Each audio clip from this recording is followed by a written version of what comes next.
मित्रांनो, आज आपल्याकडे ENTC या ब्रांच विषयी डिटेलमध्ये जाणून घेण्यासाठी SIEM नाशिक या इंजिनिअरिंग कॉलेजचे प्राचार्य डॉक्टर दीपक पाटील सर आलेले आहेत। मित्रांनो, आजचा तुमचा दिवस खास आहे, कारण सरांचं एकंदरीत जे व्यक्तिमत्व आहे ते फार प्रगल्भ आहे। मी सरांची थोडक्यात ओळख करून देतो। सर तिथे प्राचार्य म्हणून 6 वर्षापासून वर्किंग आहे। एज्युकेशन मध्ये सर शिक्षण क्षेत्रात 24 वर्षापासून वर्किंग आहे। तसंच सरांचं BE PhD ENTC मध्ये आहे, MBA HR मध्ये सरांनी केलं आहे। मित्रांनो, सरांविषयी अजून बोलायचं गेलं तर 8 सर्टिफिकेशन, त्यातले 2 इंटरनॅशनल सर्टिफिकेशन, 10 वेगवेगळ्या प्रकारचे सरांना आतापर्यंत भेटलेले अवॉर्ड्स, 70 पेपर पब्लिश आहे, 6 पेटंट सरांचे अवॉर्डेड आहे, 1 कॉपीराइट अवॉर्डेड आहे आणि 10 वेगवेगळ्या बुक्सचे ते ऑथर सुद्धा आहेत। मित्रांनो, वेगवेगळ्या फॉरेन युनिव्हर्सिटीजला सर ॲज अ कन्सल्टंट किंवा ॲज अ व्हिजिटिंग प्रोफेसर म्हणून वर्कआउट करतात। तसंच बेलारूसची जी स्टेट यांकाप कोपाला युनिव्हर्सिटी आहे सर, तिथे व्हिजिटिंग प्रोफेसर किंवा आपण म्हणूया की व्हिजिटिंग प्रोफेसर म्हणून सर वर्किंग आहेत। तसंच प्रिन्सिपल आणि डायरेक्टर, तसंच इंटरनॅशनल अफेअर्स जे संदीप युनिव्हर्सिटीचे असतात त्याचे सर डायरेक्टर म्हणून पण वर्कआउट करतात। सो असं एक प्रगल्भ व्यक्तिमत्व आपल्या स्टुडिओमध्ये आज आलं आहे आणि आपल्याला आज ENTC विषयी सगळं काही जाणून घ्यायचंय। सो आपण सरांचं स्वागत करूया आणि आजच्या आपल्या व्हिडिओला सुरुवात करूया। सो सर, आप स्टुडिओत आले, खूप खूप आभार सर। नमस्कार सर, नमस्कार। पहिला प्रश्न सर, पालकांच्या विद्यार्थ्यांच्या मनात आहे जे आता इंजिनिअरिंगला ऍस्पायरंट आहे, येऊ घात आहे, सो त्यांच्या मनात असा प्रश्न आहे की ENTC ही नेमकी ब्रांच काय आहे? ENTC म्हणजे इलेक्ट्रॉनिक्स अँड टेलिकम्युनिकेशन इंजिनिअरिंग। बरोबर सर। नावातच 2 प्रकार आहेत। The student either he or she can go for electronics or he or she can go for telecommunication engineering. बरोबर सर। तर ENTC इंजिनियर होऊन जो आपला विद्यार्थी पासआउट होतो त्याला करिअर मध्ये वेगवेगळ्या संधी उपलब्ध असतात। बरोबर। विशेषतः जेव्हा इंजिनिअरिंग मध्ये शिकत असताना काही इलेक्ट्रॉनिकचे सब्जेक्ट आणि काही टेलिकम्युनिकेशन सब्जेक्ट, बरोबर, आणि आजकाल जो रिसेंट ट्रेंड चालू आहे काही सॉफ्टवेअरचे सब्जेक्ट, असा एक मिक्स ब्लेंड या ब्रांच मध्ये विद्यार्थ्यांना मिळत असतो। बरोबर। बोलायला झालं तर कोर इलेक्ट्रॉनिक्स मध्ये सुद्धा विद्यार्थी आपले करिअर करू शकतात। कोर इलेक्ट्रॉनिक्स मध्ये वेगवेगळे सेक्टर आहेत, त्यात nano electronics, micro electronics, power electronics, photonics हे वेगवेगळे सब सेक्टर त्याच्यात आहेत। आणि विद्यार्थ्यांना as a circuit design engineer, PC design engineer, micro controller engineer or VLSI design engineer म्हणून सुद्धा करिअर करता येऊ शकतं। ग्रेट।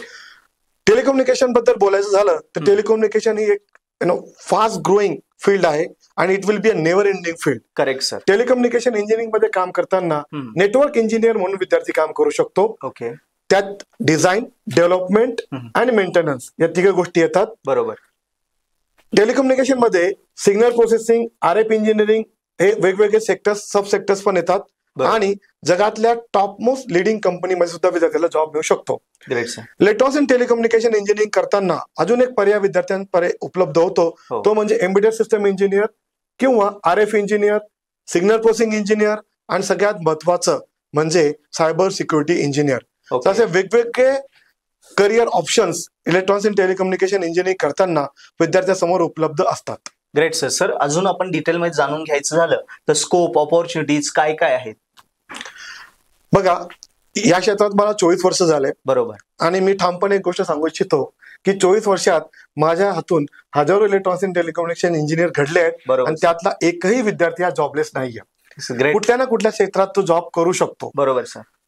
जॉब सेक्टर जर बघायचं म्हटलं तर टेलिकम्युनिकेशन इंडस्ट्री ही सगळ्यात ग्रोईंग इंडस्ट्री आहे। बरोबर। टेलिकम्युनिकेशन इंडस्ट्रीचा आपण रिसेंट इतिहास जर बघितला तर आज सुद्धा आणि मागे सुद्धा याच्यामध्ये कन्सिस्टंट जॉब ऑपॉर्च्युनिटी अवेलेबल आहेत। Correct. 5th generation wireless networks आज भारतात दाखल झाले आहेत, 100% कुठेही नाही। बरोबर। पण जग हे 6G 7G कडे वाटचाल करत आहे। म्हणजेच काय, सध्या तर संधी आहेतच पण संधी येऊ पण घातल्या आहेत। बरोबर। तर ट्रेंड्स वाढत आहे। हे करत असताना फायबर ऑप्टिक्स आणि ब्रॉडबँड नेटवर्क अजून सुद्धा 100% पूर्ण भारतात किंवा जगात कुठंच उपलब्ध नाहीये। करेक्ट। तर ते नेटवर्क डेव्हलपमेंटचं काम आणि त्याच्यातल्या करिअर ऑपॉर्च्युनिटीज विद्यार्थ्यांसमोर आहेत। येस। नेटवर्क सिक्युरिटी हे मोठं चॅलेंज आहे। किती म्हटलं तर आजचं नेटवर्क 100% सिक्युरिटी ठामपणे कोणीच सांगू शकत नाही सांगू शकत। इलेक्ट्रॉनिक्स अँड टेलिकम्युनिकेशन इंजिनियर त्या फील्डमध्ये काम करून नेटवर्क सिक्युरिटी मध्ये सुद्धा काम करू शकतात। शुअर। नेक्स्ट थिंग बोलायचं झालं कंझ्युमर इलेक्ट्रॉनिक्स। आपण दैनंदिन गरजांमध्ये सकाळी उठल्यापासून तर रात्री झोपेपर्यंत बरेचसे कंझ्युमर इलेक्ट्रॉनिक्स अप्लायन्सेसचा वापर करतो। 100%। आधी ते कोर इलेक्ट्रॉनिक डिव्हाइसेस होते, आता स्मार्ट डिव्हाइसेस झालेले आहेत। बरोबर। आणि फ्युचरमध्ये सगळे डिव्हाइसेस IoT एनेबल्ड असतील। म्हणजेच काय की जॉब ऑपॉर्च्युनिटी तुमच्याकडे भरपूर आहेत। IoT, इंटरनेट ऑफ थिंग्स हे ऐकायला खूप छान वाटतं, बरोबर. पण याचं खरं इम्प्लिमेंटेशन हे इलेक्ट्रॉनिक्स कंबाईन केल्यानंतरच होऊ शकतं. बरोबर. म्हणजेच काय की त्या क्षेत्रात सुद्धा तुम्हाला जॉब उपलब्ध आहेत. करेक्ट. मेडिकल आणि हेल्थ केअर हा हा आपण म्हटलो, आज सुद्धा आपल्याकडचे डॉक्टर्स अनालिसिस करताना छोट्या छोट्या इलेक्ट्रॉनिक डिव्हाइसेसचा वापर करतात. बरोबर. हेल्थकेअर इंडस्ट्रीमध्ये किंवा टेलिमेडिसिन मध्ये पण बरेचसे ऑपॉर्च्युनिटी तुमच्या समोर येऊ घातल्या आहेत. एरोस्पेस असो, डिफेन्स सेक्टर असो, याच्यात Yes. इलेक्ट्रॉनिक टेलिकम्युनिकेशन इंजिनियरला कायम डिमांड राहणार होती आणि आहे. बरोबर सर. आणि सगळ्यात महत्वाचं म्हणजे आपला भारत देश हा शेती प्रधान. कृषी प्रधान देश आहे. बरोबर सर. इन शॉर्ट 70% आपली इकॉनॉमी ही शेतीवर किंवा कृषीवर अवलंबून आहे. बरोबर सर. मला सांगताना खेद पण वाटतो यस. की जेवढं ऍग्रिकल्चर भारतात होतं त्याच्यात इलेक्ट्रॉनिक्सचा रोल किती आहे. म्हणजे ऍग्रिकल्चर इलेक्ट्रॉनिक्स किंवा अॅग्रो इलेक्ट्रॉनिक्स कमी. हे अनएक्सप्लोर्ड क्षेत्र आपल्या समोर आहे. बरोबर. त्याचाच जर खरोखर वापर केला तर future will be bright and blessed for all our engineers. Correct sir. म्हणजे मुलांना यात पण खूप जास्त संधी आहे ईएनटीसी इंजिनियर. येस, खूप साऱ्या संधी आहेत सर. आणि बरोबर. ऑटोमेशन आणि रोबोटिक्स हे मी सांगायचं विसरलो. बरेचसे इंडस्ट्रीज या ऑटोमेटेड होत आहेत, बरोबर. पण इंडस्ट्री सोबत बरेचसे घरं, हम्म. मोठे मोठे मार्केट्स, बरोबर. Shopping complexes, multi storage buildings, बरोबर. ऑफिसेस यांच्यात सुद्धा आज भारतात 100% ऑटोमेशन नाहीये. 100%. आज 10 ते 20% ऑटोमेशन आहे. म्हणजे अजून ऑटोमेशन मध्ये 70 ते 80% ऑपॉर्च्युनिटीज आपल्या आहे. विद्यार्थ्यांना आहेत. करेक्ट. मी भारताच्या अनुषंगाने हे सगळं सांगितलं तुम्हाला. Yes sir. म्हणजे आपण बघितलं तर जसं तुम्हाला थोडक्यात सांगायचं, कंझ्युमर इलेक्ट्रॉनिक्स मध्ये जशी लोकसंख्या वाढते, माणसाच्या गरजा तशा ऑटोमेटेड आपण करत चाललोय, तशी तशी संधी इलेक्ट्रॉनिक्स मध्ये वाढते आहे.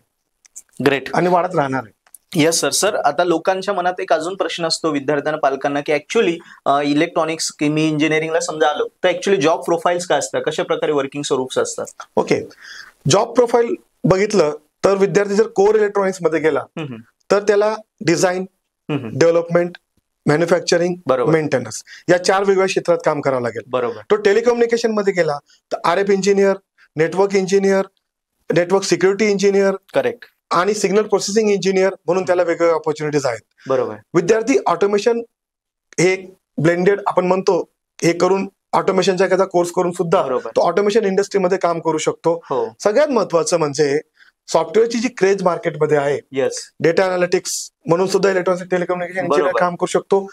AI चा फ्लेवर जर दिला, करेक्ट. आर्टिफिशियल अजून इंटेलिजन्स बेस्ड टेलिकम्युनिकेशन इंजिनियर म्हणून सुद्धा तो काम करू शकतो. मशीन लर्निंग किंवा डीप लर्निंगचे काही कन्सेप्ट जर त्याने अडॉप्ट केले ते सुद्धा काम करू शकतो. सगळ्यात महत्वाचं म्हणजे व्हेकल आता इलेक्ट्रिक व्हेकल होत चालले EV. आणि most of the vehicles are becoming automated नाव. करेक्ट. तिथे सुद्धा त्या इलेक्ट्रॉनिक्स अँड टेलिकम्युनिकेशन इंजिनियरला खूप स्कोप आहे. Continuously scope. म्हणजेच काय की इलेक्ट्रॉनिक्स अँड टेलिकम्युनिकेशन इंजिनिअरिंग करून तो electronics engineer, telecommunication engineer, software engineer, automation engineer Yes. म्हणून सुद्धा काम करू शकतो. म्हणजे म्हणजे branch मध्ये. बरेचसे विविध पर्याय त्यासमोर उपलब्ध असतात. बरोबर. Great sir. सर आता आपण सगळा स्कोप बघितला, जॉब्स बघितले, एक पेमेंट विषयी पण सांगा की जनरली कसे पेमेंट्स असतात? बघा, पेमेंट विषयी सांगायचं म्हटलं म्हणजे कोर इलेक्ट्रॉनिक्स मध्ये खरं तर सुरुवात ही कमी Yes. पगाराने होते, बरोबर. पण लॉंग टर्मचा जर विचार केला, हो. सस्टेनेबिलिटी आपण ज्याला म्हणतो, येस. लॉंग टर्म सस्टेनेबिलिटीसाठी ते योग्य असतं. पण handsome salary packages electronics and telecommunication इंजिनियरला मिळू शकतात जर का त्याने अलाइड फील्ड चूज केली. म्हणजे जसं काही सॉफ्टवेअर इंजिनियर किंवा बरोबर. ऑटोमेशन इंजिनियर म्हणून काम केलं तर पॅकेजेस खूप चांगले मिळतात आणि करिअर पण खूप चांगलं आहे. म्हणजे ग्रेट सर. लॉंग टर्म जे जॉब असतात म्हणजे आपण मार्केट विचार किती करतो. व्होलाटाईल असलं, हो. मार्केटमध्ये किती चढ उतार असले तरी एक consistent job profile electronics and telecommunication engineer हा मेंटेन करू शकतो. बरोबर. म्हणजे कारण ती शेवटी कोर ब्रांच आली ना सर. येस, सॉफ्टवेअर आपण बघतो आज खूप जास्त आहे, पण आता पुन्हा थोडं थोडं रेसेशन येतोय. सो या कोर ब्रांचेसला तो प्लस पॉईंट आहे. Yes, absolutely. Yes sir. Sir आता हे सगळं होतंय, पण आता आपण जर विचार केला की एखाद्या समजा विद्यार्थ्याला किंवा पालकांना त्याच्या मुलाला पाठवायचं आहे, पण ते विचार करते पुढच्या 20-25 वर्षाचं काय. सो पुढच्या 10-20 वर्षांचा ट्रेंड ENTCचा कसा असणार? खरोखर खूप चांगला प्रश्न आहे सर. येस. धन्यवाद. आजकाल बरेचसे पालक आणि विद्यार्थी आमच्याकडे जेव्हा ऍडमिशनची इन्क्वायरी करायला येतात बरोबर. तर 10 पैकी 9 किंवा 100 पैकी 95 Yes. पालकांना कम्प्युटर, IT, AIDS किंवा AIML याच ब्रांचेस मध्ये ऍडमिशन हवं असतं. बरोबर. हा प्रश्न कोणी विचारात घेत नाही की फ्युचर काय असेल. Correct sir. मागच्या 24 वर्षातला माझा अनुभव Yes. आणि त्याच्यात पुढचे 24 वर्ष जोडून घ्या. Yes. इलेक्ट्रॉनिक्स अँड टेलिकम्युनिकेशन इंजिनियरला जॉब हे कायम असतील, टिकणारे जॉब असतील. बरोबर. कारण प्रगती ही खूप होत असते. 100%. आपण टेलिकम्युनिकेशनची प्रगती मागच्या 25 वर्षात बघितली आहे सर. हो, नॉर्मल रोटरी डायल टेलिफोन पासून तिथून तर आता- स्मार्टफोन आपल्या हातात आलेले आहेत बरोबर आणि त्याच्यात दिवसेंदिवस उत्क्रांती किंवा इनोव्हेशन आणि डेव्हलपमेंट होत आहे Yes. आणि फ्युचरमध्ये पण होत असतील. जसं आपण मी मगाशीच म्हटलो 5th जनरेशन वायरलेस नेटवर्क ज्याला आपण बरोबर. 5G म्हणतो. 5G म्हणतो. 5G आज नाशिक सारख्या शहरात पण 100% कुठे नाहीये. हो सर. ते व्हायला 2-3 वर्षाचा कालावधी लागेल. Yes. तोपर्यंत 6th जनरेशन नेटवर्क येतील. करेक्ट. नंतर सगळे जे डिव्हाइसेस आहेत ते स्मार्ट डिव्हाइसेस बनणार आहेत. बरोबर. सगळे डिव्हाइसेस IoT एनेबल्ड डिव्हाइसेस बनणार. घरापासून घरापासून कंपनी इंडस्ट्रीमध्ये किंवा एनी म्हणजे ट्रान्सपोर्टेशन म्हणा कुठल्याही क्षेत्रात हे स्मार्टनेस ही येणार आहे. बरोबर. त्याच्यामुळे आणि सगळ्यात महत्त्वाचं क्वांटम कम्युनिकेशन आणि क्वांटम कॉम्प्युटिंग हे पण एक ऍडव्हान्स फील्ड आहे. इलेक्ट्रॉनिक्स मध्ये ते इंटिग्रेट होऊ शकतं. करेक्ट. म्हणजेच काय की आजपासून नेक्स्ट 25 वर्ष तरी इलेक्ट्रॉनिक्स अँड टेलिकम्युनिकेशनला जॉब असतील आणि करिअर असेल याची मी गॅरंटी देऊ शकतो. Great sir. मग एवढं जर शुअरिटी आहे तर मुलांना ENTC ला ऍडमिशन घेण्यासाठी काही अडचण पण नसेल. नक्कीच विद्यार्थ्यांनी व पालकांनी इलेक्ट्रॉनिक्स अँड टेलिकम्युनिकेशन हा एक अभियांत्रिकी विद्याशाखा निवडण्याकरता एक चांगला पर्याय म्हणून घ्यायला काही हरकत नाही असं माझं परखड मत आहे. बरोबर. सर माझा एक सेकंड लास्ट क्वेश्चन की तुम्हाला अजून ENTC विषयी काय सांगायचं, म्हणजे ज्या ब्रांचेस ENTC ला आता कनेक्टेड आल्या आहेत, ज्या ECE इलेक्ट्रॉनिक्स अँड कॉम्प्युटर आणि कोर इलेक्ट्रॉनिक्स याविषयी पण तुम्ही पालकांना विद्यार्थ्यांना सांगा. बऱ्याच दिवसापासून plain electronics, electronics in telecommunication, electronics and communication engineering आणि आजकाल electronics and computer engineering Yes. या ब्रांचेस आहेत. येस. सगळ्यामध्ये इलेक्ट्रॉनिक्स हा वर्ड कॉमन आहे. बरोबर. म्हणजेच काय इलेक्ट्रॉनिक्सचे कन्सेप्ट तो शिकणार आहे. फक्त स्पेशलायझेशन म्हणून जॉब करण्याकरता either the student can of for telecommunication or can of for computer. पण मी नेहमी सांगतो की electronics and telecommunication engineering complete केल्यानंतर जर का त्या काळातला एखादा सॉफ्टवेअरचा शॉर्ट टर्म कोर्स अवेलेबल असेल, बरोबर, सर्टिफिकेशन कोर्स अवेलेबल असेल तर विद्यार्थ्यांनी तो नक्कीच करावा, बरोबर. जेणेकरून तो त्या फील्डमध्ये इझिली आणि प्रॉम्प्टली जॉब मिळवू शकतो. करेक्ट. म्हणजे आणि सर जे आता मुलं समजा ENTC ला इंजिनिअरिंगला आलेच, मग त्याच्यानंतर 4 वर्षात त्याने अभ्यास तर करायचा, चांगला स्कोर करायचं, पर्सेंटेज CGPA आला, त्यासोबत त्याने अजून काय काय स्वतःला ग्रो करायला पाहिजे या संदर्भात का जेणेकरून त्याला लास्ट इयरला चांगली प्लेसमेंट भेटेल. या संदर्भात रिसेंटली मी एक आर्टिकल पब्लिश केलंय न्यूजपेपर मध्ये, मी तुमच्या शेअर करतो. Yes sir. आणि माझी विनंती की तुम्ही हो, विद्यार्थ्यांपर्यंत आम्ही पोहोचवा नक्की की खाली डिस्क्रिप्शन मध्ये फक्त त्याची लिंक इंजिनिअरिंग करून Yes. तुमचा पर्पज सॉल्व्ह होत नाही. बरोबर. त्यासोबत काहीतरी व्हॅल्यू एडिशन असलं पाहिजे. Yes sir. मार्केटमध्ये वेगवेगळे व्हॅल्यू एडिशन प्रोग्राम्स आणि सर्टिफिकेशन कोर्सेस असतात बरोबर. आणि जसं ते की त्या काळानुरूप बदलत असतात. आजच्या काळात जे value addition courses electronics and telecommunication इंजिनिअरिंगला सूट करणार आहेत, बरोबर. विद्यार्थ्यांनी ते नक्कीच करावे. हो. म्हणजे 4 वर्ष इंजिनिअरिंग करताना फक्त बॅचलर ऑफ इंजिनिअरिंग डिग्री सोबत विद्यार्थ्यांकडे मिनिमम 2 व्हॅलिडेशन प्रोग्रामचे certification, 2 certification courses, correct. Soft स्किलचं त्याचं चांगलं नॉलेज, येस. ऍप्टिट्यूडचं थोडंसं नॉलेज आणि सगळ्यात महत्वाचं म्हणजे एक पॉझिटिव्ह ऍटिट्यूड असला पाहिजे. नक्कीच मोस्ट ऑफ द स्टुडंटनी जर हे केलं तर चांगले जॉब्स त्यांच्यासाठी वाट बघत आहेत. नक्की सर. सर फार सुंदर तुम्ही मार्गदर्शन केलं आणि तुमचा जो पेपर आहे जे तुम्ही आता आम्हाला सांगितलं त्याची लिंक पण आम्ही डिस्क्रिप्शन मध्ये देऊन देऊ, जेणेकरून तिथून पालक आणि विद्यार्थी डाउनलोडही करू शकता. Yes sir. लास्ट क्वेश्चन, व्हाय ENTC? बघा, वाय ENTC या प्रश्नाचं उत्तर तर मी देऊ शकणार नाही, पण वाय इंजिनिअरिंग या प्रश्नाचं नक्की उत्तर देतो. Sir. If you wanted to opt for an branch engineering मध्ये, don't see the branch. Okay, great. Branch doesn't matters but engineer does.